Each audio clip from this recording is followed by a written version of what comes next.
अवामी जमहूरी पार्टी के अगवाणन अवामी आवाज़ मीडिया ग्रुप की ऑफिस जो दौरो करे अखबार और टीवी के समूरे सथ के सकाफती सूखड़ी अजरक ओढ़ाया। अवामी जमहूरी पार्टी के मरकजी अगवान गुलाम कंबर हाजाणो, लाल मोहम्मद चांडियो, रशीद लगारी और शफकत मुनारी हेड ऑफिस पहुंची समूरे सथ के अजरक ओढ़ाया। उन मौके ते अवामी आवाज़ टीवी सां ॻाल्हाईंदे अगवाणन चयो त अवामी आवाज़ सिंध के हर मसले ते आवाज़ उथारियो है, जंहिंखे ख़िराज तहसीन पेश कयूं था। अवामी आवाज़ जो निहायत शुक्रगुज़ार आहियां त ऐं मुबारकबाद बि ॾियां थो त ही सिंधी मीडिया में वाहिद इदारो आहे जेको सिंध जे मुख़्तलिफ़ जेके इशूज़ आहिनि थियनि था उनखे जेन्युइन तरीक़े सां जो आवाज़ बुलंद करे थी, जंहिंमें सिंध जा ॿोली जो मसइलो हुजे, सिंध विरहाइण जी ॻाल्हि हुजे या दरिया जी ॻाल्हि हुजे या ॿेटनि जी ॻाल्हि हुजे। जीअं हींअर ॿेटनि जी मौजूदा इशू ते तव्हां जेको आहे पंहिंजो सकाफ़त सां जोड़ियो आहे हिनखे, आउं सम्झां थो त इहो को बि अहिड़ो इदारो कोन्हे जेको इन इशू खे इन अंदाज़ में जेको आहे सो हाईलाइट करे।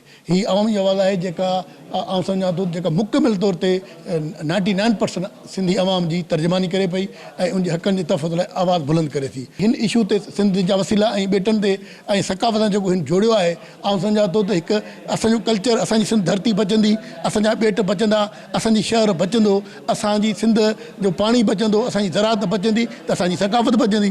जॾहिं असांजी सिंध धरती न हूंदी, असांजा ॿेट न हूंदा त पोइ असांजी शयूं कीअं बचंदियूं। इन करे आउं सम्झां थो मौजूदा सूरत हाल में जेको ही इशू अवामी आवाज़ जेको हिनखे ॾिनो आहे सिंध जा ॿेट वसीला, ऐं मां सम्झां थो त इहो क़ाबिल तारीफ़ आहे। अब्दुल जब्बार खटक साहब के मुबारकबाद ॾींदुसि ऐं सलाम पेश कंदुसि त जंहिं अवामी आवाज़ सिंधी अख़बार जो असांखे ॾिनी आहे।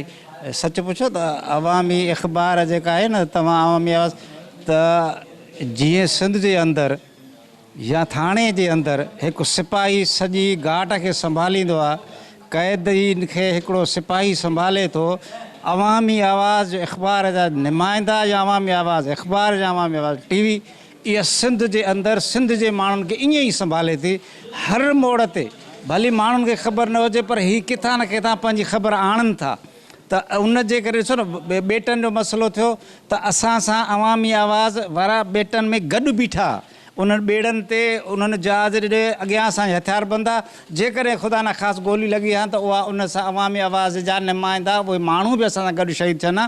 त अवामी आवाज़ जो नालो ई अवामी आहे, तंहिंजे करे हीअ आहे ई अवाम।